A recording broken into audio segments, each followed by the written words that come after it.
इस वीडियो में जानेंगे बहुत ही amazing and popular programming language C sharp. Friends, आप बने रहिए इस वीडियो में। मैं सी शार्प के बारे में सब कुछ बात करूंगा। Okay, so friends, C sharp एक ऑब्जेक्ट ओरिएंटेड प्रोग्रामिंग लैंग्वेज है जिसको माइक्रोसॉफ्ट ने डेवलप किया था और ये डॉटनेट फ्रेमवर्क पे रन करती है। फ्रेंड्स, यहाँ पे डॉटनेट फ्रेमवर्क न्यू टर्म है आप लोगों के लिए, तो मैं बता देता हूँ आपको उसके बारे में।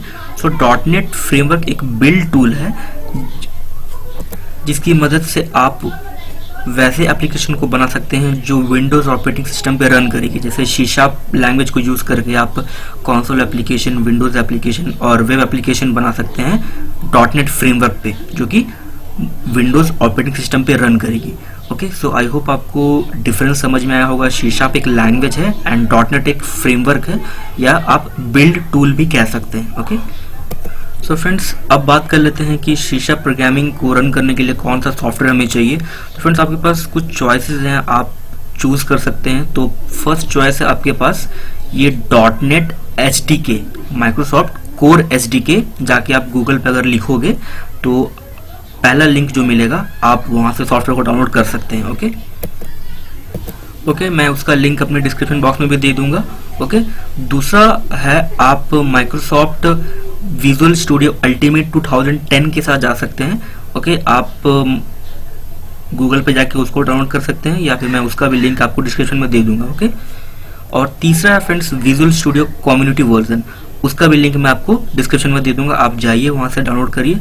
अगर आपको डाउनलोड में कुछ इशू आता है तो आप मुझे कमेंट सेक्शन में जरूर कमेंट करिए। ओके, सो आप वहाँ से जाके उसे डाउनलोड कर सकते हैं। फ्रेंड्स, यहाँ पे मैं डॉटनेट एसडीके पे काम कर रहा हूँ। आप उन तीनों में से किसी भी सॉफ्टवेयर पे काम कर सकते हैं। मैं यहाँ पे डॉटनेट एसडीके पे काम करूँगा।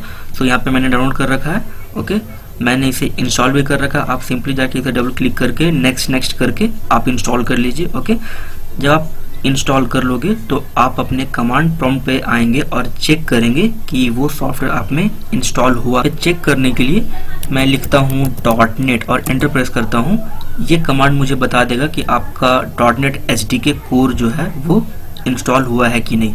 सो फ्रेंड्स, ये मैसेज आ रहा है, इसका मतलब हमारा डॉटनेट इंस्टॉल हो चुका है। तो चलिए अब प्रोजेक्ट क्रिएट कर लेते हैं। ओके, सो यहाँ पे मैं एक कमांड लिखता हूँ, आप उसे ध्यान से देखिए, फिर मैं आपको बताऊंगा कि मैंने ये क्यों लिखा।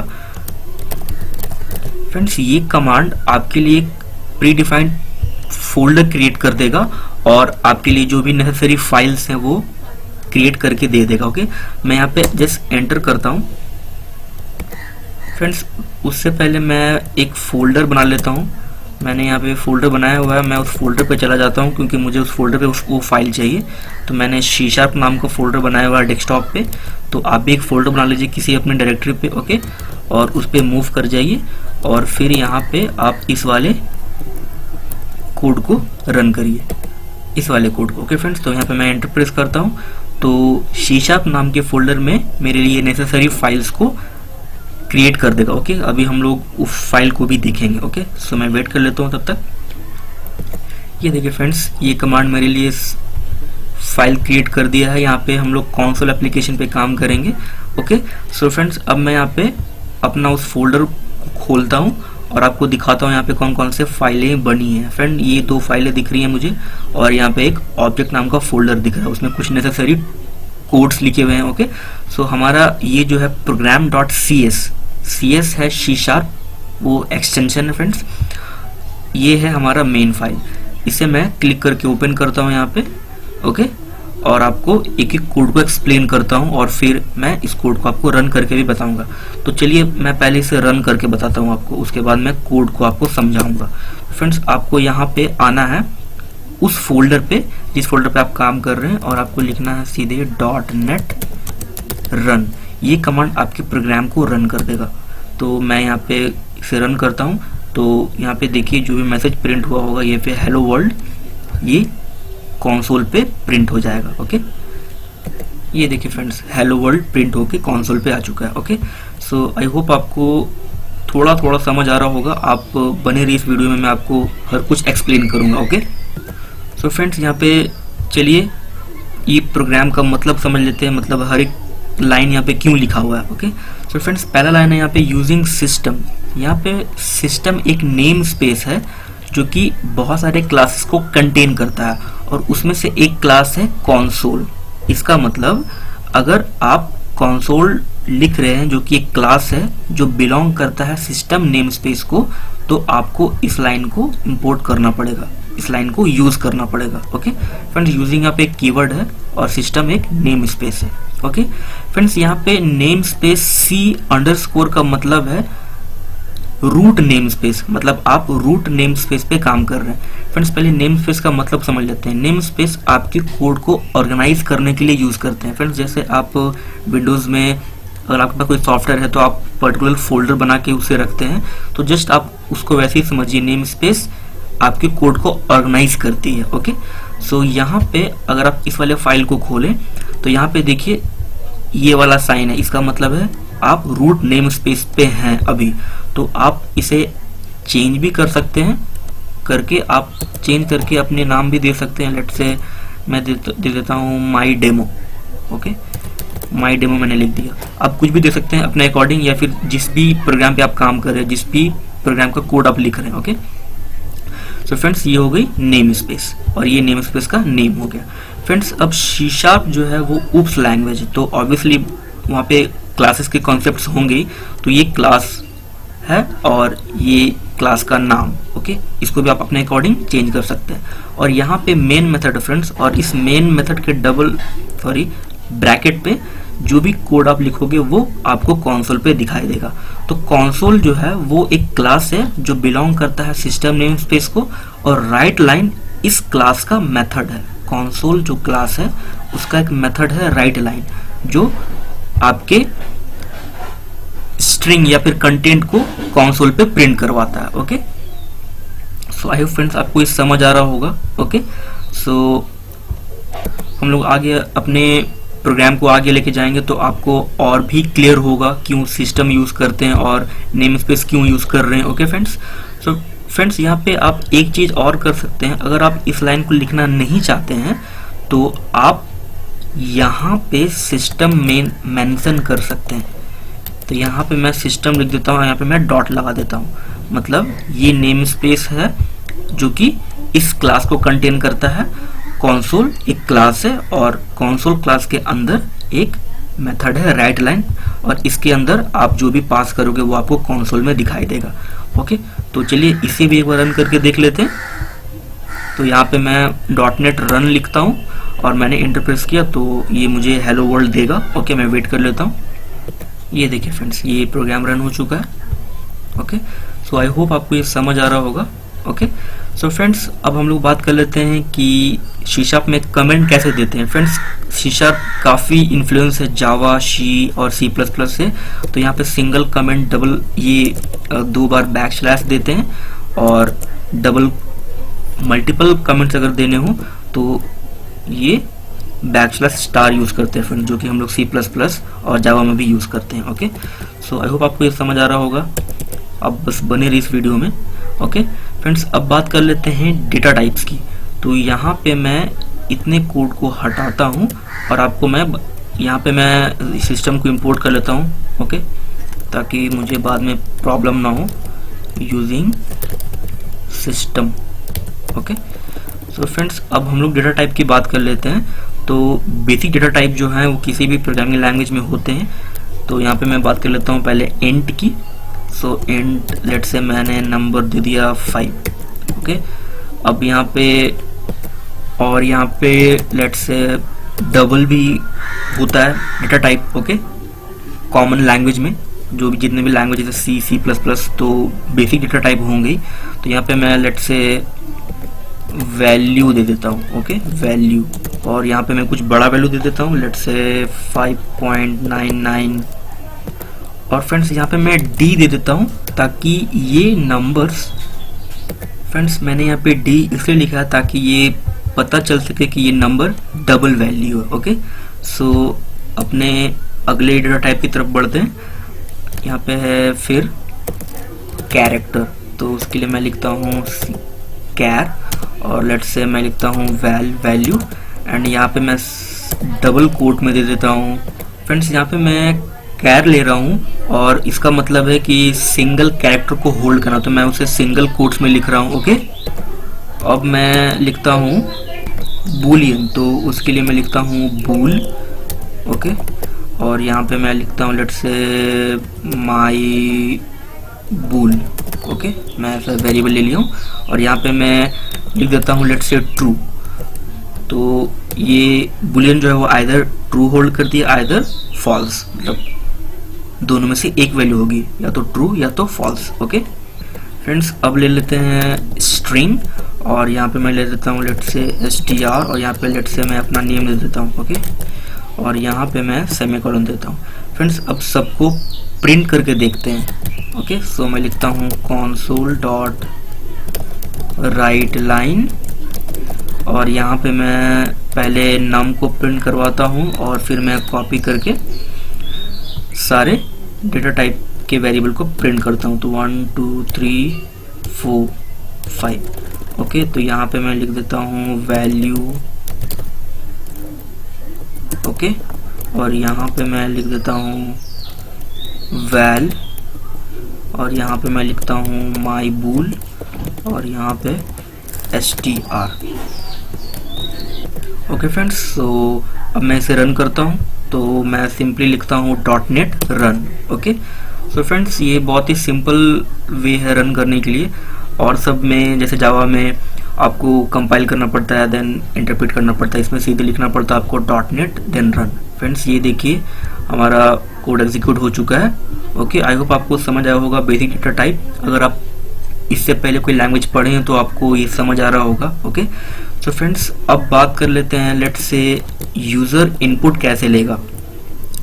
लेट्स से यूज़र को कुछ इनपुट करना है, तो मैं उसके लिए लिखता हूँ यहाँ पे console dot right line. Friends, ये जो मेथड है, मतलब ये क्लास है और ये मेथड है, इसके द्वारा आप किसी मैसेज को प्रिंट कर सकते हैं। तो लेट्स से मैं लिखता हूँ enter the number. Let's say user से एक नंबर इनपुट करवाते हैं, लेट्स से यूज़र का नेम इनपुट करवाते हैं, यूज़र थोड़ा सा खुश हो जाएगा। Okay, enter the name. Okay, तो यहाँ पे मैं ले लेता हूँ और यहाँ पे मैं एक वेरिएबल डिक्लेयर करता हूँ स्ट्रिंग और यहाँ पे मैं नेम वेरिएबल ले लेता हूँ और यहाँ पे मैं लिखता हूँ console dot read line. Friends, इस लाइन से होगा क्या, कीबोर्ड से यूज़र अपना नेम इनपुट करेगा तो वो नेम नाम के वेरिएबल पे स्टोर हो जाएगी। ओके, सो यहाँ पे मैं लिखता हूँ console डॉट रीड लाइन और यूज़र नेम इनपुट कर दिया। अब मैं उस नेम को कंसोल पे डिस्प्ले कर दूंगा, तो मैं लिखता हूँ राइट लाइन। ओके, और यहाँ पे मैं नेम वेरिएबल को पास कर देता हूँ। सो ये एक नेम इनपुट हो जाएगा। तो चलिए इसे रन करके देखते हैं। ओके, तो मैंने इसे रन किया। फ्रेंड्स, ये देखिए मुझसे पूछ रहा है इंटर द नेम, तो लेट्स से मैं लिखता हूँ रोहन। सो ये देखिए फ्रेंड्स, रोहन मुझे लिख के आ गया। ओके, सो आप इसे थोड़ा सा और खूबसूरत बना सकते हैं। तो यहाँ पे आप लिख सकते हैं योर नेम इज और यहाँ पे आप प्लस से कॉन्कैटिनेट कर सकते हैं। ओके, अब आप इसे रन करेंगे तो बहुत ही खूबसूरत सा आएगा एंटर द नेम और योर नेम इज रोहन। तो फ्रेंड्स, यहाँ पे मैं नेम लिख देता हूँ, लेट्स से मैं अपने नेम ही लिख देता हूँ। ओके, तो फ्रेंड्स यहाँ पे देखिए योर नेम इज नित्या, बहुत ही अच्छा लग रहा है अब। ओके, सो फ्रेंड्स, अब बात कर लेते हैं कुछ important facts about console dot read line. Friends, ये लाइन बाय डिफ़ॉल्ट रिटर्न करती है स्ट्रिंग। सो इसलिए यहाँ पे हम लोग तो नेम इनपुट कर रहे हैं, तो ऑब्वियसली वो रिटर्न कर रहा है हमें नेम, मतलब स्ट्रिंग। ओके, तो बाय डिफ़ॉल्ट ये लाइन स्ट्रिंग ही रिटर्न करती है। तो अगर आप किसी स्टूडेंट का एज एंटर करना चाहें, तो लेट्स से यहाँ पे मैं एज लिख देता हूँ और इसे मैं इंट कर देता हूँ। ओके, और यहाँ पे मैं लिख देता हूँ एंटर दी एज। ओके, अब अगर आप इसे रन करेंगे तो ये एरर आएगा। क्यों, वो मैं अभी बताता हूँ आपको। मैंने इसे रन किया, ये देखिए फ्रेंड्स, इसने एक एरर दिया है, cannot implicitly convert this string to int. मतलब खुद ब खुद स्ट्रिंग से इंट कन्वर्ट नहीं होगा, आपको कन्वर्ट करना पड़ेगा। तो यहाँ पे हम लोग ये देख रहे हैं टाइप कास्टिंग एक तरह से। ओके, सो आपको इसको टाइप कास्ट करना पड़ेगा, मतलब ये जो स्ट्रिंग रिटर्न कर रहा है उसको आपको इंटीजर में कन्वर्ट करना पड़ेगा एक्सटर्नली, वो खुद से नहीं कन्वर्ट होगा। ओके, सो यहाँ पे मैं कन्वर्जन यूज करता हूँ। मैं लिखता हूँ यहाँ पे कन्वर्ट और डॉट टू इंट 32। अगर आपको इंटीजर में कन्वर्ट करना है तो आप ये लिखेंगे। फ्रेंड्स यहाँ पे आई कैपिटल होना चाहिए। ओके, टू आई कैपिटल होना चाहिए। ओके, और आप इसे ब्रैकेट पे कर देंगे। ओके, आप यहाँ पे देख सकते हैं कि अगर आपको टाइप कास्ट करना हो किसी और स्ट्रिंग को, लेट्स से स्ट्रिंग को इंट में या फिर इंट को स्ट्रिंग में, तो आप कर सकते हैं। अब मैं इसे रन करता हूँ तो आप आउटपुट देखिए। ये देखिए फ्रेंड्स, ये पूछ रहा है इंटर द एज, तो लेट्स से मैं लिखता हूँ 21। तो देखिए फ्रेंड्स, योर नेम इज 21। यहाँ पे मैंने चेंज नहीं किया, तो यहाँ पे मैं लिख देता हूँ your age is 21। Okay, so ये अब काम करेगा ऑफ कोर्स। सो यहाँ पे मैं लिखता हूँ 21। ये देखिए friends, your age is 21। So I hope आपको ये समझ आया होगा कि कन्वर्ट कैसे करते हैं string to int and int to string. आप किसी भी डेटा टाइप में कन्वर्ट कर सकते हैं। ओके फ्रेंड्स, अब देखते हैं हम लोग स्ट्रिंग। सो मैं मेजर टॉपिक्स ही कवर कर रहा हूँ। ओके, आपको समझाने के लिए मैं बहुत ही इजी वे में आपको समझाने की कोशिश कर रहा हूँ। ओके, तो यहाँ पे स्ट्रिंग की बात कर लेते हैं। फ्रेंड्स, स्ट्रिंग क्या है? Sequence of character. जैसे मैं यहाँ लिखता हूँ नित्यानंद, तो ये एक एक कैरेक्टर से मिलके बना है, और अगर आप इसे प्रिंट करना चाहते हैं तो आप इसे सिंपली डबल कोट्स पे प्लेस कर दोगे, तो वो स्ट्रिंग होता है, sequence of character. Okay, so string class है इस पे, तो ऑब्वियसली किसी क्लास के मेथड्स होते ही हैं, तो हम लोग वो मेथड भी देखेंगे। ओके, सो यहाँ पे मैं लिखता हूँ स्ट्रिंग नेम, और यहाँ पे मैं लेट से अपना नेम दे देता हूँ। ओके, नित्यानंद। ओके, और यहाँ पे मैं इसे प्रिंट करवा देता हूँ। Okay, name. सो यहाँ पे मैं इसे प्रिंट करता हूँ। ओके, ये देखिए फ्रेंड्स, ये प्रिंट हो चुका है। फ्रेंड्स, अब लेट से मैं इसका लेंथ फाइंड करना चाहूँ, मतलब ये जो स्ट्रिंग मैंने इनपुट किया है यहाँ पे अपना नेम, उसका अगर लेंथ मुझे चाहिए तो मैं यहाँ पे सिंपली लिखता हूँ LENGTH, तो ये मुझे लेंथ बता देगा। ओके, सो फ्रेंड्स, मैं और भी फंक्शंस को यहाँ पे लिख लेता हूँ, फिर आपको एक बार मैं रन करके दिखाता हूँ। लेट से मुझे अपना स्ट्रिंग को कन्वर्ट करना है लोअर केस में, तो यहाँ पे मैं लिखता हूँ टू लोअर।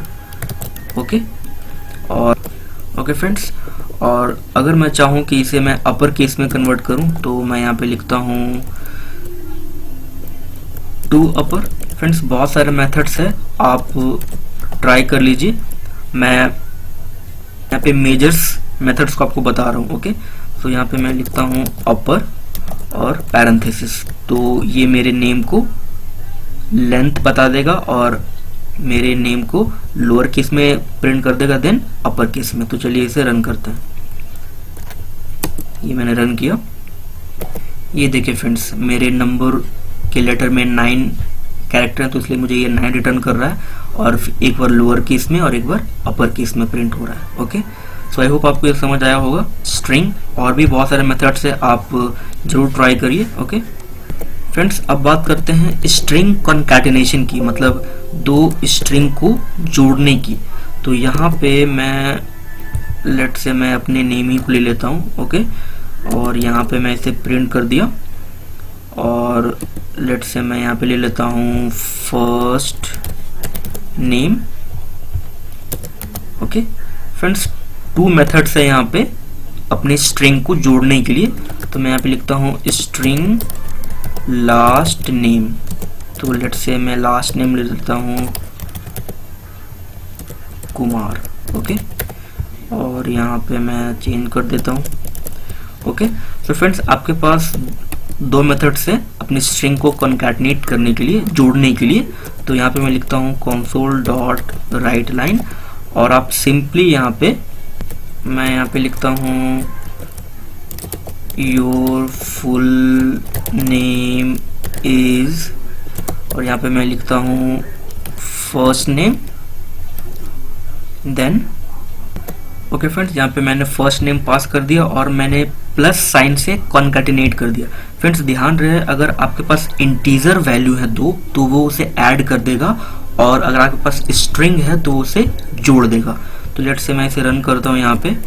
ओके ये देखिए friends, your full name is ये। ओके सो आप प्लस मेथड से भी कॉन्कैटिनेट कर सकते हैं, या फिर आपके पास एक और ऑप्शन है, आप यहाँ पे कॉन्कैट मेथड का यूज कर सकते हैं, जो कि बिल्ट इन मेथड है। ओके तो यहाँ पे मैं लिखता हूँ console डॉट राइट लाइन, और यहाँ पे आप लिख सकते हैं फ्रेंड्स, लेट्स से मैं यहाँ पे एक वेरिएबल ले लेता हूँ पहले इन दोनों को स्टोर करने के लिए। तो मैं यहाँ पे लिखता हूँ स्ट्रिंग, और यहाँ पे मैं ले लेता हूँ रिजल्ट। ओके और यहाँ पे मैं लिखता हूँ कॉनकैट। ओके यहाँ पे C कैपिटल होना चाहिए, और यहाँ पे मैं फर्स्ट नेम और लास्ट नेम को पास कर देता हूँ। ओके और यहाँ पे मैं इस रिजल्ट वेरिएबल को प्रिंट कर देता हूँ। सो फ्रेंड्स ये भी आपके दोनों स्ट्रिंग को कॉन्कैटिनेट कर देगी। ओके तो चलिए इसे भी रन करके देख लेते हैं। ये मैंने रन किया। फ्रेंड्स यहाँ पे एक एरर है कि concat does not exist in the current context. इसका मतलब है कि ये कॉन्कैट किस क्लास का मेथड है वो आपको मेंशन करना पड़ेगा। तो यहाँ पे मैं लिख देता हूँ स्ट्रिंग डॉट, ये स्ट्रिंग क्लास का मेथड है। सो अब इसे रन करते हैं। सॉरी ओके अब इसका आउटपुट देखते हैं। ये देखिए फ्रेंड्स ये रन हो चुका है। ओके सो आई होप आपको ये समझ आया होगा कि स्ट्रिंग को कॉन्कैटिनेट कैसे करते हैं। ओके फ्रेंड्स आई होप आपको ये समझ आया होगा। सो मैं ये सारा कोड आपको डिस्क्रिप्शन बॉक्स में दे दूंगा, आप वहाँ से जाके डाउनलोड कर लीजिए। ओके फ्रेंड्स सो हम लोग अपने अगले टॉपिक की तरफ बढ़ते हैं, जो कि है conditional statement. Friends conditional statement में 3 चीज़ें आती हैं, पहला इफ़, फिर एल्स, देन एल्स इफ। तो तीनों का यूज़ हम लोग यहाँ पे देखेंगे। तो उसके लिए मैं आपको जस्ट सिंपल से एग्जांपल देता हूँ। मैं यहाँ पे लिख रहा हूँ int a equals to 5 comma b equals to 6 comma c is equals to 8। Okay so यहाँ पे जस्ट मैं सिंपली 3 नंबर में ग्रेटर निकालने की कोशिश कर रहा हूँ, और उसकी मदद से मैं आपको इफ एल्स का यूज़ बताऊंगा। ओके सो यहाँ पे मैं एक कंडीशन देता हूँ, if a is greater than b। बहुत ही सिंपल सा एग्जांपल है फ्रेंड्स, आपको समझ में जरूर आएगा। ओके और यहाँ पे मैं लिखता हूँ console dot right line, not right height, right line. Okay और यहाँ पे मैं लेट से प्रिंट कर देता हूँ, अगर a बड़ा है b से तो a इज ग्रेटर। ओके और अगर ऐसा नहीं हुआ तो मैं लिखता हूँ एल्स इफ, और यहाँ पे मैं कंडीशन डालता हूँ b is greater than c। Okay मैं ये कंडीशन डालता हूँ, अगर b बड़ा है c से तो यहाँ पे मैं मैसेज प्रिंट कर दूंगा b इज ग्रेटर। ओके और अगर ऐसा नहीं हुआ तो मैं उस वाले कंडीशन को एल्स में डाल देता हूँ। ओके और यहाँ पे मैं प्रिंट करवा दूंगा c इज ग्रेटर। सो यहाँ पे मैं प्रिंट करता हूँ c is greater. Okay friends तो आई होप आपको ये समझ आ रहा होगा। मैं एक बार फ्लो बताता हूँ आपको।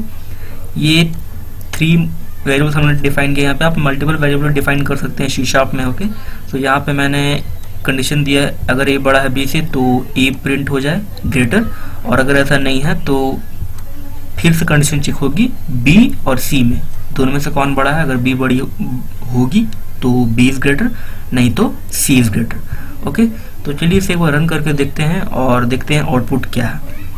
ओके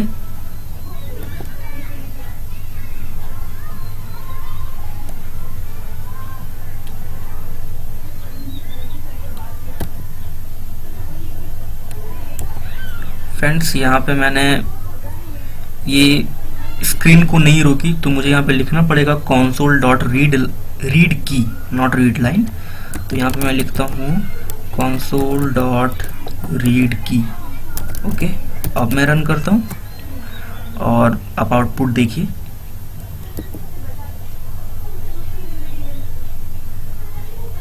सो ये मैंने रन किया, ये देखिए फ्रेंड्स सी इज ग्रेटर बोल रहा है। ओके, सो ऑब्वियसली यहाँ पे सी बड़ा है। Okay,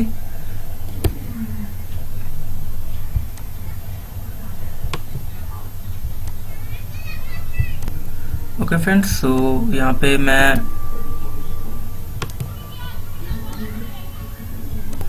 okay friends, I hope आपको ये समझ आया होगा। सो चलिए अपने अगले टॉपिक की तरफ बढ़ते हैं। फ्रेंड्स, अब हम लोग देखेंगे टर्नरी ऑपरेटर, बहुत ही इम्पॉर्टेंट टॉपिक है वो भी। ओके, सो मैं इसी वाले एग्जांपल को यूज़ करता हूँ वहाँ पे। ओके, तो यहाँ पे मैं लेट से मैं लिखता हूँ यहाँ पे इंट, लेट से यहाँ पे मैं ले लेता हूँ टाइम। ओके, और यहाँ पे मैं लेट से 12 दे दिया हूँ। ओके, या लेट से 15 दे देता हूँ। ओके, और यहाँ पे मैं एक वेरिएबल ले रहा हूँ स्ट्रिंग टाइप का, रिजल्ट नाम का लेता हूँ मैं।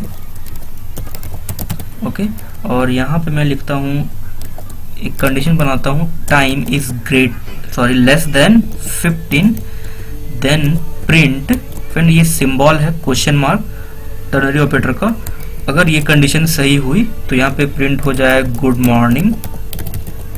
ओके, और अगर ऐसा नहीं है तो यहाँ पे प्रिंट हो जाए गुड इवनिंग। मैं जैसे आपको यूज बता रहा हूँ, आप कोई भी एग्जांपल यहाँ पे ले सकते हैं। ओके, और यहाँ पे मैं console.writeLine लिख के रिजल्ट को प्रिंट करवा दूंगा। ओके, तो यहाँ पे मैं रिजल्ट को प्रिंट कर देता हूँ। ओके, सो फ्रेंड्स, यहाँ पे होगा क्या, अगर टाइम सिंपल यहाँ पे अगर ये वाली condition time is less than equals to 15 तो गुड मॉर्निंग प्रिंट हो जाएगी, और अगर ऐसा नहीं है तो यहाँ पे गुड इवनिंग प्रिंट हो जाएगी। ओके फ्रेंड, तो ये सिंपल सा फंडा है यहाँ पे, ये वाला line ternary operator. Actually ternary operator का साइन ये होता है क्वेश्चन मार्क देन सेमीकोलन। तो आप क्वेश्चन मार्क से पहले एक कंडीशन लगाओगे और क्वेश्चन मार्क के बाद ये कोलन के बाद एक कंडीशन लगाओगे, तो वो टर्नरी ऑपरेटर कहलाता है। ओके, तो ये सिंबल जो है ये टर्नरी ऑपरेटर कहलाता है। ओके, सो चलिए इसे एक बार रन करके देखते हैं और देखते हैं क्या आउटपुट होता है। गुड इवनिंग, ऑफ कोर्स यहाँ पे गुड इवनिंग होगा। ओके, सो आई होप आपको समझ आया होगा टर्नरी ऑपरेटर को कैसे यूज़ करते हैं। ओके, सो मैं इसे कमेंट कर देता हूँ। फ्रेंड्स, मैं ये सोर्स कोड आपको डिस्क्रिप्शन बॉक्स में दे दूंगा, सो डोंट वरी। ओके, अब हम लोग बात कर लेते हैं फ्रेंड्स लूपिंग की, बहुत इंपॉर्टेंट है कोई भी लैंग्वेज में लूप। ओके, सो यहाँ पे हमारे पास 4 तरह के लूप हैं, while loop, do while loop, for loop and for each loop. तो यहाँ पे मैं लूपिंग लिखता हूँ और मैं पहले वाइल लूप को आपको एक्सप्लेन करता हूँ। फ्रेंड्स, अगर आप जावा पढ़े हैं इससे पहले या कोई भी लैंग्वेज पढ़े तो आपको पता होगा वाइल लूप क्या है, डू वाइल लूप क्या है। एक्चुअली लूपिंग इसलिए यूज़ करते हैं, अगर किसी चीज़ को आपको बार बार प्रिंट करवाना हो तो ऑब्वियसली वहाँ पे लूप यूज़ करते हैं। तो यहाँ पे मैं लिखता हूँ let's say int i equals to 0, मैं सिंपल से एग्जांपल ले रहा हूँ यहाँ पे, और यहाँ पे मैं लिखता हूँ वाइल जो कि कीवर्ड है। ओके, वाइल, और यहाँ पे मैं लिखता हूँ i less than equals to 5, तब i की वैल्यू प्रिंट हो जाए। Okay, console.writeLine। ओके, यहाँ पे मैं i की वैल्यू को प्रिंट करवा दूंगा। ओके, सो या i की वैल्यू प्रिंट हो जाएगी और मैं i की वैल्यू को हर बार बढ़ाता जाऊंगा। ओके फ्रेंड्स, यहाँ पे i की वैल्यू पहले 0 होगी, ये कंडीशन ट्रू होगी, इस वाले ब्लॉक के अंदर आएगी, i की वैल्यू प्रिंट कर देगी। i की वैल्यू क्या है 0, और फिर i की वैल्यू बढ़ के 1 हो जाएगी, फिर ये कंडीशन चेक होगी, तो 0 से लेके 5 तक ये नंबर प्रिंट करेगा। तो मैं रन करता हूँ और आप देखिए, ये देखिए फ्रेंड्स 0 से लेके 5 तक ये नंबर प्रिंट कर रहा है। ओके, अब देखते हैं do while loop. Friends, do while loop बहुत ही सिंपल है। आप क्या करिए, इसी एग्जाम्पल को यहाँ से कट करिए और यहाँ पेस्ट कर दीजिए, यहाँ एक सेमीकोलन लगा दीजिए और यहाँ पे डू लिख दीजिए। ओके, सो ये खत्म हो गया डू वाइल लूप। ओके, मैं इसे रन करता हूँ तो ऑब्वियसली सेम आउटपुट आने वाला है। अब बात कर लेते हैं फॉर लूप की।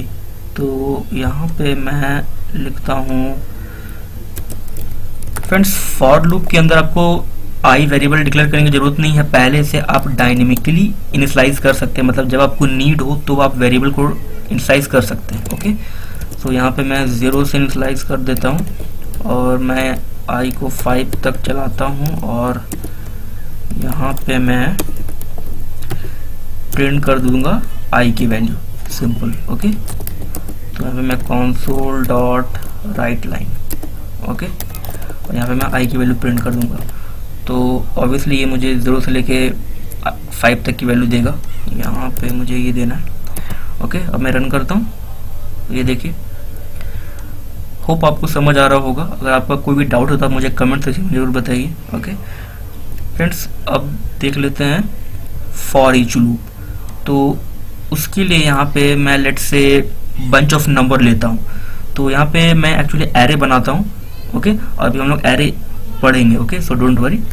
तो यहाँ पे मैं लेता हूँ नम और यहाँ पे मैं लेट से एरे ले लेता हूँ। ओके, और यहाँ पे मैं लूप ले लेता हूँ फॉर ईच। तो उसके लिए हमारे पास कीवर्ड है फॉर ईच, और यहाँ पे मैं एक वेरिएबल ले लेता हूँ और यहाँ पे मैं लिखता हूँ नम, और यहाँ पे मैं वैल्यूज को प्रिंट करवा दूंगा। ओके, तो यहाँ पे मैं आई को प्रिंट कर दूंगा। फ्रेंड्स, मैंने यहाँ पे क्या किया, यहाँ पे मैंने एक बंच ऑफ नंबर्स का एरे बनाया इंटीजर टाइप का, और यहाँ पे मैं फॉर ईच लूप चला रहा हूँ। तो उसके लिए यहाँ पे मैंने एक वेरिएबल लिया आई, जो कि क्या करेगा, नम नाम के वेरिएबल से एक एक एलिमेंट को उठा के प्रिंट कर देगा कंसोल में। ओके, सो मैं इसे रन करता हूँ और आप आउटपुट देखिए 1 2 5 4, जो भी एरे हम लोगों ने बनाया था।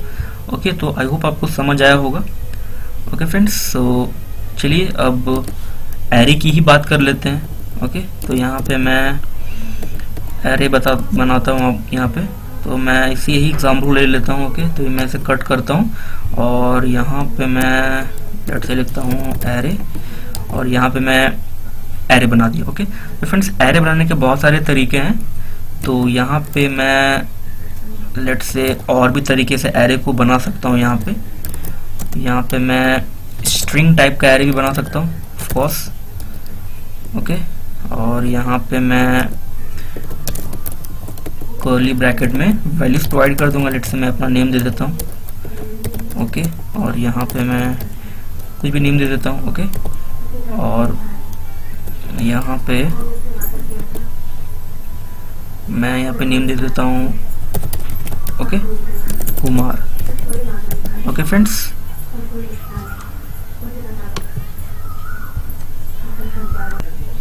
मैंने यहाँ पे गलती कर दी, मुझे यहाँ पे स्ट्रिंग लिखना है। ओके, क्योंकि हम लोग स्ट्रिंग टाइप का एरे बना रहे हैं। ओके, सो यहाँ पे ये मैंने बना दिया नंबर टाइप का और स्ट्रिंग टाइप का। सो यहाँ पे मुझे वेरिएबल लेना है, not string. Okay, so I hope आपको समझ आ रहा होगा। ओके फ्रेंड्स, अगर वैल्यूज को प्रिंट करना चाहते हैं, लेट्स से आप स्पेसिफाइड इंडेक्स के किसी वैल्यूज को प्रिंट करना चाह रहे हैं, तो मैं लिखता हूँ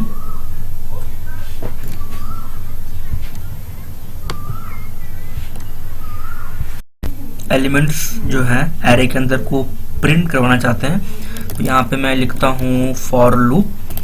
तो यहाँ पे मैं लिख रहा हूँ int i equals to 0। Okay, और मैं यहाँ पे लेंथ निकाल लूंगा, तो मैं लिखता हूँ str.length, एक मेथड है फ्रेंड्स जो कि लेंथ बता देगा आपको। ओके, और यहाँ पे मैं लेट से प्रिंट करता हूँ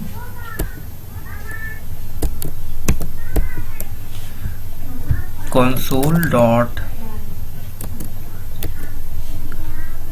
राइट लाइन।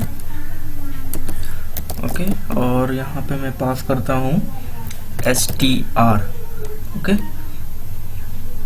और यहाँ पे मैं i को प्रिंट करता हूँ। ओके, और जब मैं इसे रन करता हूँ तो आप आउटपुट देखिए, ये देखिए फ्रेंड्स, नित्या, निक्कू और कुमार, ये तीनों स्ट्रिंग आ गए। ओके, सो आप यहाँ पे इस वाले एरे के साथ भी कर सकते हैं। ओके, सो अगर आप चाहें कि किसी खास इंडेक्स के एलिमेंट को एक्सेस करें, तो उसके लिए आप यहाँ पे, मैं इसको कॉपी करके आपको यहाँ पे बताता हूँ, और यहाँ पे आप लिखिए नाम, और यहाँ पे जस्ट इंडेक्स नंबर स्पेसिफाई कर दीजिए। लेट से मैं अगर 0 कर देता हूँ, ओके, तो मुझे 1 मिलेगा। ऑब्वियसली मैं रन करता हूँ, देखिए फ्रेंड्स ये 1 मिल रहा है मुझे। ओके, सो आप खास इंडेक्स के पर्टिकुलर एलिमेंट को भी एक्सेस कर सकते हैं। ओके, सो अब यहाँ पे लेट्स से आप मैक्सिमम नंबर या फिर सम या फिर मिनिमम नंबर, मतलब इस एरे में सबसे छोटा अंक कौन है, सबसे बड़ा अंक कौन है, और इन सभी का सम क्या होगा वो फाइंड करना चाहते हैं। तो फ्रेंड्स आपको एक नेम स्पेस को इंपोर्ट करना पड़ेगा, और वो नेम स्पेस है using system dot LINQ. Okay, so इस नेम स्पेस के साथ आप यहाँ पे सम निकाल सकते हैं, मिनिमम नंबर भी निकाल सकते हैं, और मैक्सिमम नंबर निकाल सकते हैं। तो आप सिंपली क्या करिए, नम डॉट मिन लिखिए। ओके, और अगर आप यहाँ पे मैक्सिमम भी निकालना चाहते हैं तो आप इसे 2 बार प्रिंट कर दीजिए। ओके, यहाँ पे मैं मैक्सिमम कर देता हूँ, और यहाँ पे मैं सम निकाल देता हूँ। ओके, अब मैं इसे रन करता हूँ, और आप आउटपुट देखिए। ये देखिए फ्रेंड्स, सबसे छोटा नंबर 1 और सबसे बड़ा नंबर 5, और सम जो है यहाँ पे 12। ओके, सो आई होप आपको समझ आया होगा। सो अब हम लोग देखते हैं switch case. Friends switch case भी बहुत ही इम्पोर्टेंट टॉपिक है। ओके, तो यहाँ पे मैं स्विच केस बना के आपको बताता हूँ। तो मैं यहाँ पे लेट से लेता हूँ इंट, और चॉइस ले लेता हूँ मैं एक वेरिएबल। फ्रेंड्स स्विच केस आप तब यूज़ करेंगे जब आपके पास मल्टीपल चॉइसेस होंगे, और आप उस चॉइस में से किसी एक को पिक करना चाहें। जैसे आप रेस्टोरेंट में जाते हैं तो वहाँ पे खाने के मेन्यूज़ होते हैं, तो वहाँ पे आप पिक करते हैं किसी एक को उस सभी मेन्यूज़ में से, तो आप स्विच केस यहाँ पे यूज़ कर सकते हैं। ओके, सो लेट्स से मैं यहाँ पे चॉइस यूज़र से ही इनपुट करवा लेता हूँ। तो मैं लिखता हूँ यहाँ पे एंटर योर चॉइस। ओके, और यहाँ पे मैं इस चॉइस नाम के वेरिएबल में स्टोर कर लेता हूँ। तो फ्रेंड यहाँ पे मैं लिखता हूँ console डॉट रीड लाइन, और आपको पता है फ्रेंड्स ये console डॉट रीड लाइन जो है वो बाय डिफॉल्ट स्ट्रिंग रिटर्न करती है, और हम यहाँ पे इंटीजर यूज करेंगे अपने चॉइस में, चॉइस 1 2 3 4। तो हमें यहाँ पे कन्वर्ट करना पड़ेगा, एक्सप्लिसिट कन्वर्जन करना पड़ेगा। तो यहाँ पे मैं लिखता हूँ convert dot to int 32। Okay, so यहाँ पे ये इंटीजर में कन्वर्ट हो जाएगा। ओके फ्रेंड्स, अब यहाँ पे मैं लिखता हूँ स्विच, और यहाँ पे मैं चॉइस को पास कर देता हूँ। ओके, और यहाँ पे मैं केस बनाता हूँ। लेट्स से केस 1 में मैं लिखता हूँ console डॉट राइट लाइन, और यहाँ पे लेट्स से आप कोई भी ऑप्शन दे सकते हैं। लेट्स से मैं यहाँ पे दे देता हूँ डोसा। ओके, अगर आप रेस्टोरेंट पे गए हैं तो ऑब्वियसली डोसा ऑर्डर करते हैं आप। ओके, सो यहाँ पे मैं लिखता हूँ फिर ब्रेक। अगर वो चॉइस यूज़र 1 एंटर करेगा तो वो इस वाले मैसेज को प्रिंट करके ब्रेक हो जाए। ओके, सो यहाँ पे मैं 2-3 चॉइस और बना लेता हूँ। ओके, और यहाँ पे मैं 2 कर देता हूँ, और यहाँ पे मैं 3 कर देता हूँ, और यहाँ पे लेट से मैं कर देता हूँ समोसा, और यहाँ पे मैं पनीर कर देता हूँ। ओके फ्रेंड्स, यूज़र एक ऐसा भी नंबर या फिर चॉइस इनपुट कर सकता है जो कि इस लिस्ट में नहीं है, तो वहाँ पे हमें डिफ़ॉल्ट यूज़ करना पड़ेगा। और यहाँ पे मैं एक मैसेज दे दूंगा कि भाई इनवैलिड चॉइस, फिर से आप अपना चॉइस को चुनिए, तो इनवैलिड चॉइस। ओके, और यहाँ पे मैं ब्रेक कर जाऊंगा। ओके, सो मैं इसे एक बार रन करता हूँ और आपको आउटपुट दिखाता हूँ। ओके, सो यहाँ पे मैं एंटर योर चॉइस, लेट से मैं 2 एंटर करता हूँ। ओके, सो देखिए फ्रेंड्स, ये समोसा मुझे प्रिंट करके दे रहा है मैसेज। और लेट से मैं एंटर करता हूँ 5। ओके, सो देखिए फ्रेंड्स इनवैलिड चॉइस बता रहा है। सो आई होप आपको ये समझ आ रहा होगा। ओके ओके फ्रेंड्स, सो अब हम लोग देखेंगे ऊप्स, जो कि मेन टॉपिक है इस सीरीज का। ओके सो फ्रेंड्स यहाँ पे आप क्लास देख पा रहे होंगे। ओके सो अब हम लोग यहाँ पे इस क्लास का इंस्टेंस बनाएंगे और उसके अंदर डिफाइन या डिक्लेयर किए गए मेंबरशिप को हम लोग एक्सेस करेंगे। सो लेट से यहाँ पे मैं लेता हूँ स्ट्रिंग और यहाँ पे मैं नेम वेरिएबल ले लेता हूँ और यहाँ पे मैं अपना नेम दे देता हूँ। ओके ओके फ्रेंड्स, तो यहाँ पे मैंने अपना नेम डिफाइन कर दिया है। ओके और अब यहाँ पे मैं एक मेथड बनाता हूँ शो नाम का। ओके और यहाँ पे मैं एक मैसेज प्रिंट कर देता हूँ सिंपल। ओके यहाँ पे मैं लिख देता हूँ this is a method. Okay और यहाँ पे मैं सेमीकोलन दे देता हूँ। ओके अब यहाँ पे मैं इस क्लास का इंस्टेंस बनाऊंगा। ओके मतलब ऑब्जेक्ट, और उस ऑब्जेक्ट की मदद से हम लोग उसको एक्सेस करेंगे। तो यहाँ पे मैं लिखता हूँ डेमो। ओके और ऑब्जेक्ट बना लेता हूँ यहाँ पे मैं, और यहाँ पे मैं न्यू लिखता हूँ और डेमो लिखता हूँ। ओके सो फ्रेंड्स ये तरीका है ऑब्जेक्ट बनाने का। ओके और यहाँ पे मैं लिखता हूँ obj डॉट नेम और यहाँ पे फिर मैं लिखता हूँ obj डॉट शो। फ्रेंड्स यहाँ पे ये वाला लाइन इस नेम को कॉल करेगा और ये वाला लाइन यहाँ पे इस मेथड को कॉल करेगा। ओके सो आई होप आपको ये समझ आ रहा होगा। सो यहाँ पे मैं ऐसे प्रिंट कर देता हूँ, तो मैं लिखता हूँ console dot right line. Okay और यहाँ पे भी मैं console डॉट राइट लाइन लिख देता हूँ। ओके ताकि ये मैसेज प्रिंट हो जाए कंसोल पे।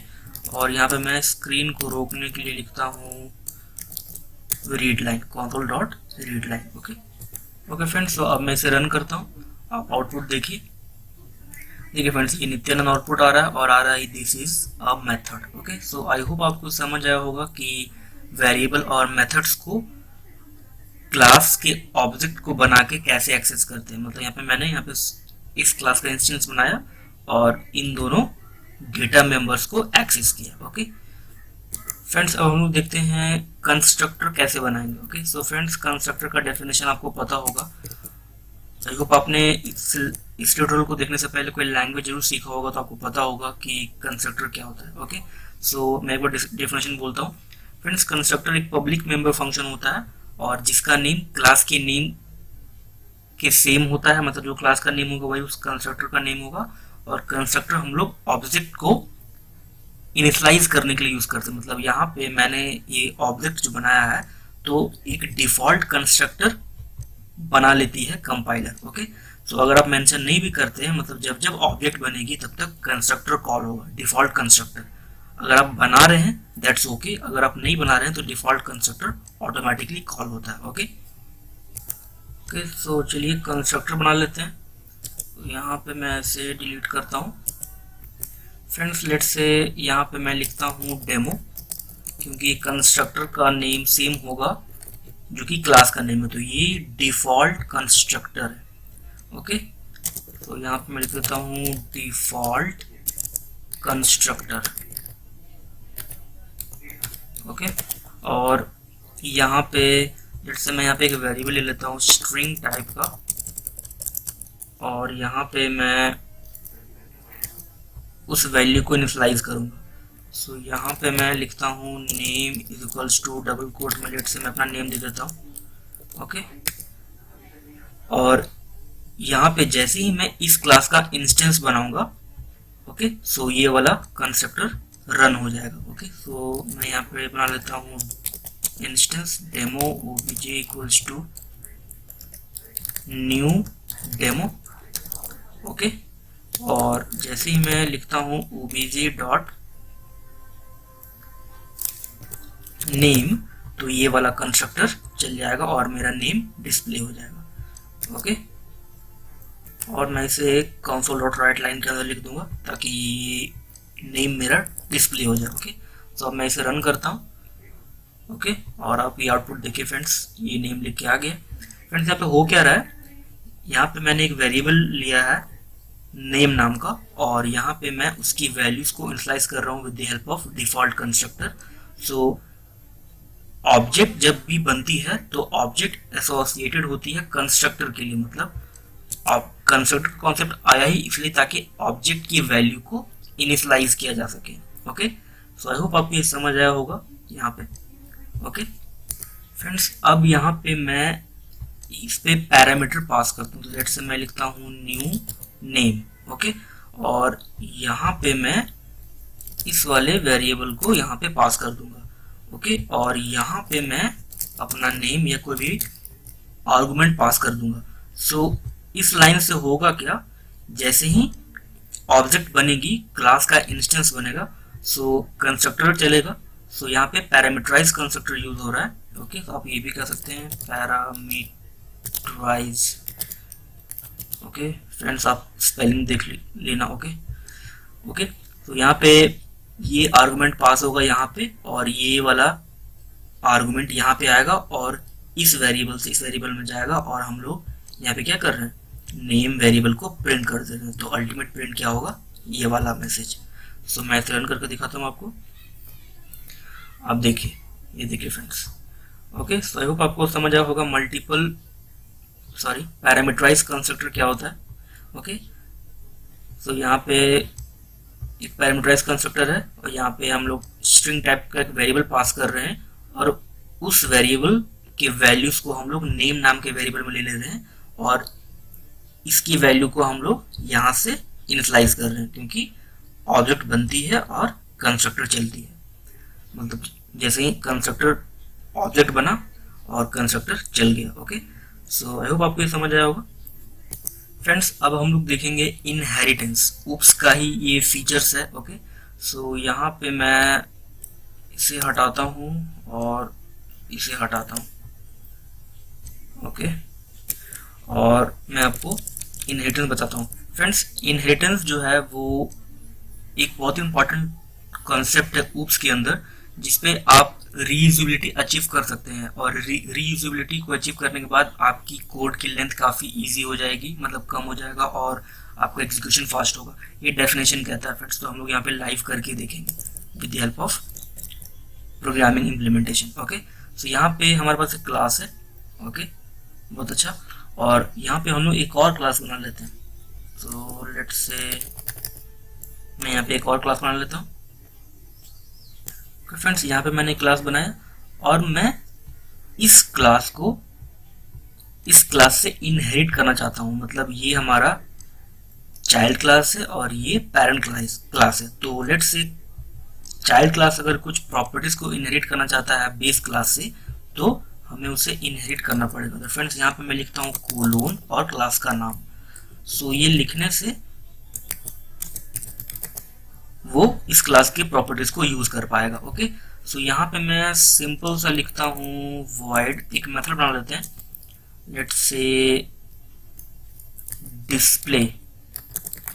ओके, मैं यहाँ पे सिंपल एग्जांपल ले रहा हूँ ताकि मैं आपको अच्छे से समझा पाऊँ। ओके, और यहाँ पे मैं एक मैसेज प्रिंट करवा देता हूँ IMB। ओके, और यहाँ पे भी एक मेथड है ओके शो नाम का, जिसपे हेलो डेमो प्रिंट हो रहा है। ओके, सो यहाँ पे हमेशा ऑब्जेक्ट जो बनेगी वो लोएस्ट डिराइव्ड क्लास की बनेगी। यहाँ पे लोएस्ट डिराइव्ड क्लास है क्लास बी, तो हम लोग क्लास बी का ऑब्जेक्ट बनाएंगे। फ्रेंड्स, आप इस वाले मेन मेथड को सेपरेट भी कर सकते हैं, एक अलग क्लास में भी बना सकते हैं। यहाँ पे मैं मेरा इस क्लास में मेन मेथड बनाया हुआ है, तो मैं इसी क्लास के मेन मेथड में ऑब्जेक्ट बना लूंगा। ऑब्जेक्ट बनाऊंगा किसका, बी का। तो मैं लिखता हूँ b obj equals to new b. ये मैंने ऑब्जेक्ट बना ली। ओके, अब मैं यहाँ से उनके मेंबर्स को एक्सेस कर सकता हूँ ऑफ कोर्स। सो यहाँ पे मैं लिखता हूँ obj डॉट, लेट्स से मैं लिखता हूँ डिस्प्ले। ओके, और यहाँ पे मैं लिखता हूँ obj dot show. Okay, so यहाँ पे एक एरर है, क्या बोलता है friends, inaccessible due to this protection level. Friends यहाँ पे ये अलग क्लास है और ये अलग क्लास है, तो यहाँ पे आपने एक्सेस स्पेसिफायर का नाम सुना होगा जो कि होता है public, protected and private. Friends by default ये प्राइवेट है, सो यहाँ पे मुझे इसको पब्लिक करना पड़ेगा। तो देखिए एरर हट गई। ओके, अब जब मैं इसे रन करता हूँ तो आप आउटपुट देखिए, फिर मैं आपको समझाता हूँ। तो देखिए फ्रेंड्स पहले आ रहा IMB, फिर हेलो डेमो, क्योंकि हम लोगों ने पहले बी क्लास के मेथड को कॉल किया यहाँ पे। ओके, तो यहाँ पे मैं आपको फ्लो बताता हूँ। फ्रेंड्स यहाँ पे मैंने दो क्लास बनाया, एक ये और एक ये, और ये दोनों क्लास एक दूसरे से लिंक्ड है, यहाँ से इनहेरिट किया हुआ है, मतलब क्लास बी इनहेरिट किया हुआ है क्लास डेमो को। ओके, और यहाँ पे मैं एक मेथड बनाया हूँ और यहाँ पे भी एक मेथड है। तो मैं सिंपली आपको ये दिखाया कि इनहेरिटेंस क्या होता है। तो फ्रेंड्स इनहेरिटेंस के बहुत सारे टाइप्स होते हैं, single inheritance, multiple inheritance, hybrid inheritance. Okay, so आप जरूर ट्राई करिए। यहाँ पे सिंपली आपको कॉन्सेप्ट बताया हूँ कि आप कैसे प्रॉपर्टीज को इनहेरिट कर सकते हैं और क्लास को कैसे इनहेरिट करेंगे। तो फ्रेंड्स ये सिंबल है कोलोन। ओके, और जिस भी क्लास को आपको इनहेरिट करना है वहां पे उसका नेम प्रोवाइड कर दीजिए। ओके फ्रेंड्स, यहाँ पे मैं आपको एक और एग्जांपल देके बताता हूँ। ओके, सो यहाँ पे मैं लेट्स से स्टूडेंट का रिकॉर्ड दिखाना चाहता हूँ। तो यहाँ पे मैं लिखता हूँ, लेट्स से मैं लिखता हूँ पब्लिक, यहाँ पे मैं लिख रहा हूँ पब्लिक वॉइड डेटा। ओके, और यहाँ पे मैं पास करता हूँ लेट्स से स्ट्रिंग, और यहाँ पे मैं लिखता हूँ नेम, देन स्टूडेंट का रोल नंबर भी होता है तो मैं उसको भी ले लेता हूँ यहाँ पे। फ्रेंड्स यहाँ पे मैं आपको दिस कीवर्ड के बारे में बताना चाहूँगा। ओके, उससे पहले यहाँ पे मैं वेरिएबल्स ले लेता हूँ, let's say public string name. Okay, और यहाँ पे मैं लिखता हूँ पब्लिक इंट रोल। ओके, और यहाँ पे मैं लिखता हूँ this dot name equals to name, and फिर मैं लिखता हूँ this dot role equals to role, और फिर यहाँ पे मैं प्रिंट करवा देता हूँ नेम देन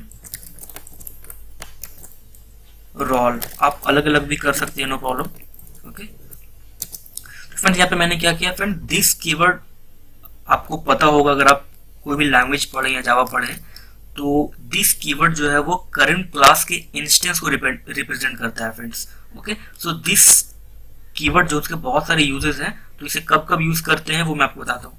फ्रेंड्स यहाँ पे उसका यूज है कि यहाँ पे हम लोग ने वेरिएबल डिक्लेयर किया नेम और रोल, और यहाँ पे हम आर्गुमेंट में भी सेम वेरिएबल पास कर रहे हैं। सो जब इस तरीके का कंडीशन आपके पास है तो आप दिस कीवर्ड यूज करेंगे नेम को दूसरे नेम से सेपरेट करने के लिए। आप समझ रहे, मतलब ये नेम एज आर्गुमेंट यहाँ पे मैं पास कर रहा हूँ, यहाँ पे मैंने भी लिया हुआ है, सो ये दोनों जगह सेम हो गए ना, तो इस मेथड के अंदर पता कैसे चलेगा कि आप किस नेम को यूज कर रहे हैं। सो आप इसको अलग कर सकते हैं सिंपली, यहाँ पे न्यू नेम भी कर सकते हैं। सो यहाँ पे दिस कीवर्ड आपको लगाना नहीं पड़ेगा, लेकिन यहाँ पे मैं आपको दिस कीवर्ड का भी यूज बताना चाहता था, इसलिए मैंने सेम रखा। ओके, सो आई होप आपको समझ आया होगा। दिस कीवर्ड जो है वो करंट क्लास इंस्टेंस को रिप्रेजेंट करता है। ओके, सो यहाँ पे मैंने एक स्टूडेंट का रिकॉर्ड ले लिया, दो ही रिकॉर्ड लिया मैंने, नेम और रोल। ओके, अब यहाँ पे मैं क्या करता हूँ, ये क्लास तो ठीक है, ये क्लास में रहने देते हैं, मैं ऐसे ही रहने देता हूँ इसको। ओके, और यहाँ पे मैं प्रिंट करता हूँ, सॉरी पहले मैं इंस्टेंस बना लेता हूँ, object equals to new B. Okay, और यहाँ पे मैं लिखता हूँ obj डॉट ये डेटा। ओके, और यहाँ पे मुझे प्रोवाइड करनी पड़ेगी नेम देन रोल। फ्रेंड्स मेरा रोल नंबर 40 है। ओके, सो मैं दे देता हूँ। ओके, एनीवे, सो यहाँ पे आप देख सकते हैं यहाँ पे नेम और रोल नंबर है, तो मैंने वही डेटा यहाँ पे पास कर दिया। ओके, सो अगर मैं इसे रन करता हूँ तो आप आउटपुट देखिए, ये देखिए फ्रेंड्स, ये मेरा रिकॉर्ड यहाँ पे बता रहा है। सो बहुत इंपॉर्टेंट टॉपिक है इनहेरिटेंस। ओके, सो आप मल्टीपल इनहेरिटेंस, हाइब्रिड इनहेरिटेंस को जरूर ट्राई करिए। ओके, यहाँ पे मैं सिंगल इनहेरिटेंस को आपको दिखाया हूँ क्योंकि यहाँ पे एक क्लास दूसरे क्लास को इनहेरिट कर रहा, तो ऑब्वियसली वो सिंगल इनहेरिटेंस होगी। सो बहुत सारे टाइप से इनहेरिटेंस के आप जरूर कोशिश करिए। ओके फ्रेंड्स, अब बात कर लेते हैं ऊप्स का एक और important feature, polymorphism. Friends, polymorphism मतलब होता है one form one name different form.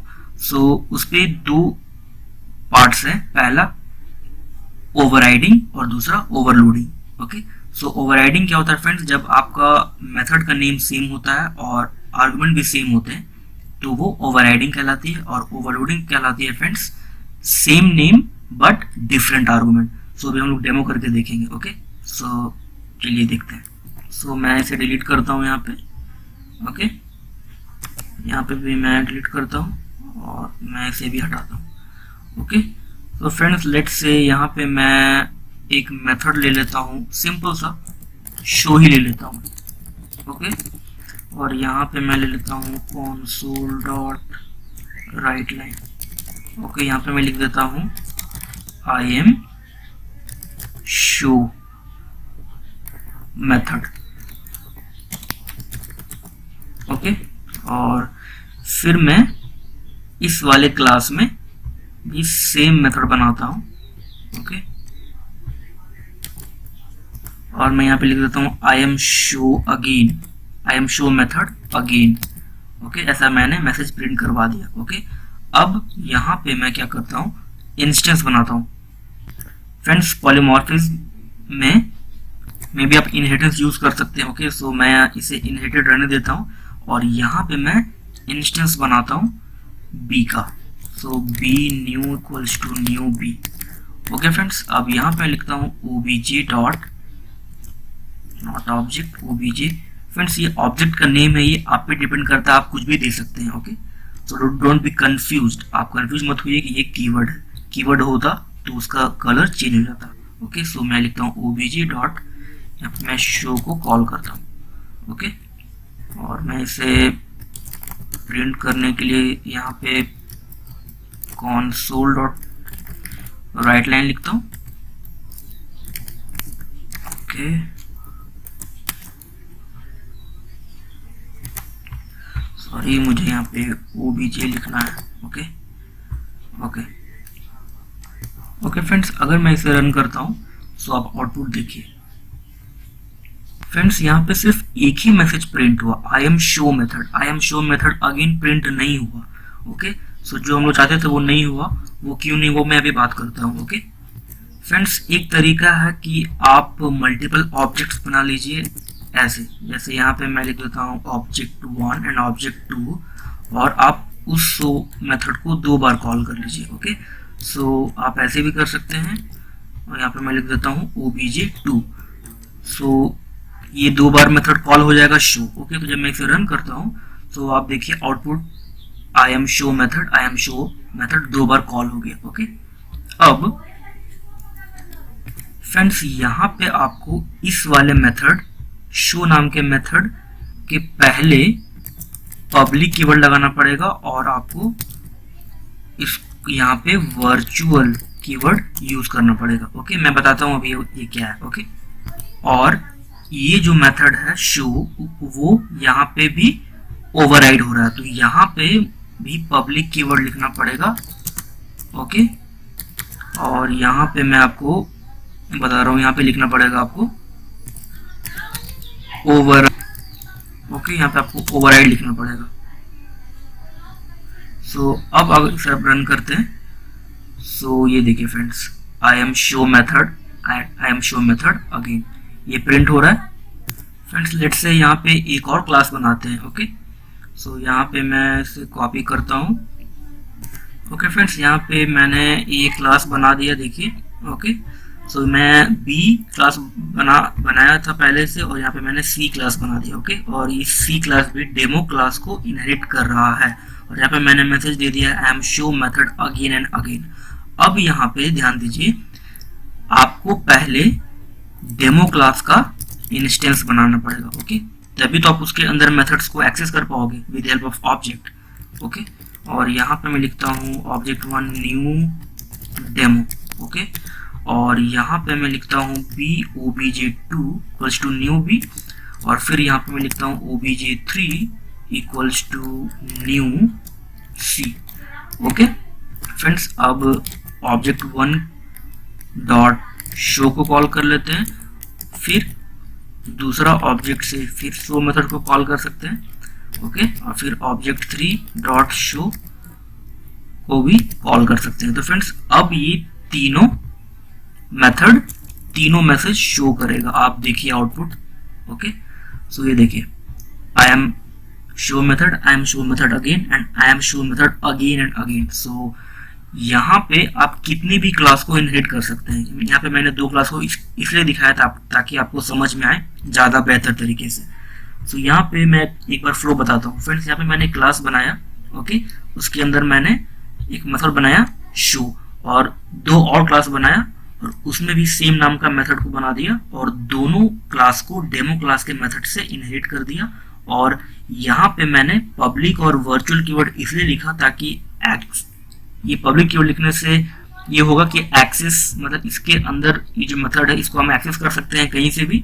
Okay, और ये वर्चुअल कीवर्ड डिफाइन कर रहा है ताकि आप इस मेथड को ओवरराइड कर सकें। ओके, सो ये कीवर्ड आपको ऐड करना जरूरी है, और इस मेथड को जो क्लास ओवरराइड कर रहा है वहां पे आपको ओवरराइड कीवर्ड लिखना पड़ेगा। ओके, सो इस वाले मेथड को ये 2 क्लास ओवरराइड कर रहा है तो आपको यहाँ पे ओवरराइड लिखना पड़ेगा, और यहाँ पे ओवरराइड लिखना पड़ेगा, और यहाँ पे हम तीनों का इंस्टेंस बना के अलग अलग मेथड्स को कॉल कर ले रहे हैं, मतलब अलग अलग ऑब्जेक्ट्स से सेम मेथड को कॉल कर रहे हैं। सो आई होप आपको ये समझ आया होगा पॉलीमॉर्फिज्म। ओके फ्रेंड्स, अब देखते हैं ऊप्स का एक और important feature, abstraction. Friends, abstraction मतलब होता है कि यूजर को उतना ही डिटेल्स देना जितनी की जरूरत है, बैक में क्या हो रहा है या फिर इंटरनली क्या प्रोसेस हो रहा है वो पता ना चले। ओके, सो आप एब्स्ट्रैक्शन 2 तरीके से अचीव कर सकते हैं। पहला एब्स्ट्रैक्ट क्लास को यूज करके, और दूसरा इंटरफेस को यूज करके। तो हम लोग दोनों टॉपिक की बात करेंगे इस वीडियो में। ओके, सो चलिए मैं इसको हटाता हूँ, ये कोड को मैं डिलीट करता हूँ, और ये मैंने हटाया। फ्रेंड्स, पहले हम लोग बात कर लेते हैं एब्स्ट्रैक्ट क्लास की। तो फ्रेंड्स, एब्स्ट्रैक्ट क्लास को यूज करने के लिए आपको एब्स्ट्रैक्ट कीवर्ड लिखना पड़ेगा। ओके, यहाँ पे मैं एब्स्ट्रैक्ट कीवर्ड लिख दिया। ओके, सो अब ये क्लास एब्स्ट्रैक्ट क्लास बन गया है। ओके, अब एब्स्ट्रैक्ट क्लास में मेथड्स होंगे। सो किस तरह के मेथड्स होंगे?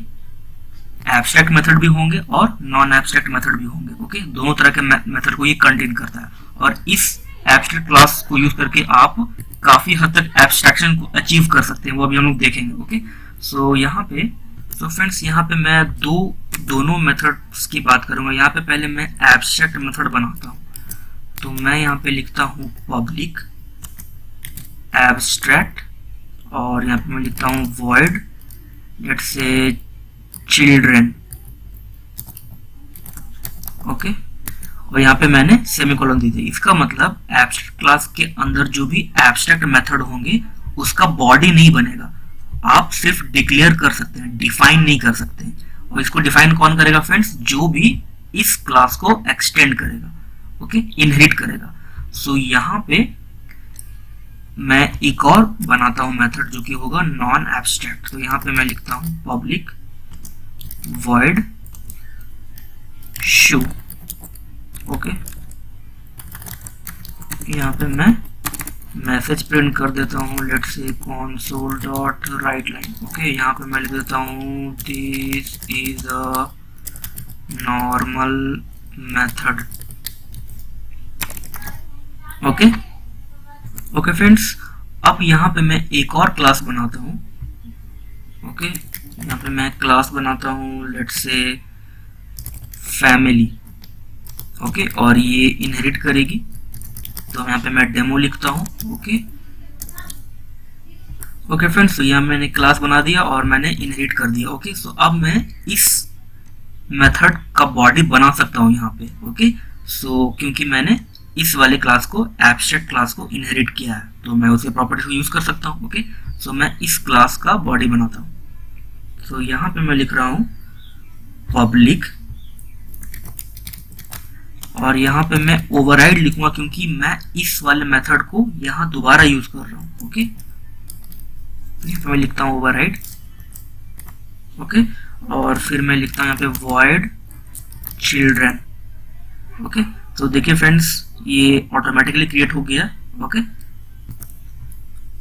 तो यहाँ पे मैं इस वाले को हटाता हूँ। यहाँ पे मैं नॉर्मल मैसेज प्रिंट करता हूँ, right line I am the definition। Okay,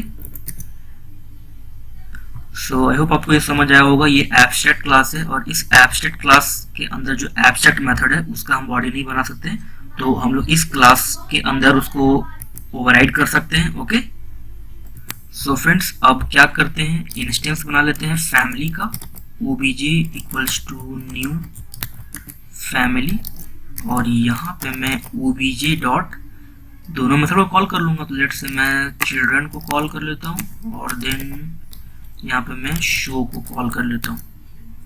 okay, सो अब मैं इसे रन करता हूँ, तो अब आउटपुट देखिए। देखिए friends, I am the definition and this is normal message. ये दोनों मैसेज मेरे पास प्रिंट होके आ गया। सो आई होप आपको समझ आया होगा एब्स्ट्रैक्ट क्लास को कैसे यूज करते हैं। ओके फ्रेंड्स, अगर आपको कोई भी डाउट हो तो आप जरूर कमेंट करिए, मैं उसका जवाब जरूर दूंगा। ओके, सो अब देख लेते हैं इंटरफेस। फ्रेंड्स, एब्स्ट्रैक्ट क्लास को यूज करके आप एब्स्ट्रैक्शन तो अचीव कर सकते हैं, बट 100% नहीं। सो 100% एब्स्ट्रैक्शन को अचीव करने के लिए आपको इंटरफेस का यूज करना पड़ेगा। तो चलिए मैं इसे डिलीट करता हूँ। फ्रेंड्स, आप एक बात ध्यान दीजिए, इंटरफेस जो है वो क्लास की तरह होता है, लेकिन यहाँ पे मैं लेट से इसका नेम दे देता हूँ, लेट से पर्सन। ओके, और इसके अंदर आप जो भी मेथड को डिफाइन करोगे, डिक्लेयर करोगे, वो दोनों ही मेथड एब्स्ट्रैक्ट होंगे। और इंटरफेस में बाय डिफॉल्ट पब्लिक और एब्स्ट्रैक्ट होता है मेथड, तो आपको मेंशन करने की जरूरत नहीं है। तो आप यहाँ लिखता हूँ void child। ओके, और यहाँ पे मैं लिखता हूँ void family। लेट्स मैं एग्जांपल लेने के लिए ले लेता हूँ। ओके, तो ये दोनों मेथड बाय डिफॉल्ट पब्लिक है और बाय डिफॉल्ट एब्स्ट्रैक्ट है। यहाँ पे आप नॉन एब्स्ट्रैक्ट मेथड नहीं बना सकते, क्योंकि इंटरफेस से आप प्योर एब्स्ट्रैक्शन को अचीव करेंगे। ओके, सो फ्रेंड्स, इंटरफेस का इंस्टेंस नहीं बनता है। ऑफ कोर्स इंटरफेस का इंस्टेंस नहीं बनता है, तो हम क्या कर सकते हैं, इस इंटरफेस को किसी दूसरे क्लास से इनहेरिट कर लेंगे। ओके, सो फ्रेंड्स देखिए इनहेरिटेंस कितना इंपॉर्टेंट है। ओके, सो यहाँ पे मैं एक क्लास बनाता हूँ, लेट्स से टेम्पररी ले लेता हूँ, और यहाँ पे मैं इस पर्सन नाम के इंटरफेस को इनहेरिट कर लेता हूँ। फ्रेंड्स, तो अब मैं इसके अंदर डिफाइन मेथड्स को डिफाइन कर सकता हूँ। ओके, सो ये बात आप लोग ध्यान दीजिए कि इंटरफेस के अंदर अगर जो भी मेथड उसको आप डिक्लेयर कर सकते हैं, तो उसको डिफाइन करने के लिए आपको उसे एक्सटेंड करना पड़ेगा किसी दूसरे क्लास से।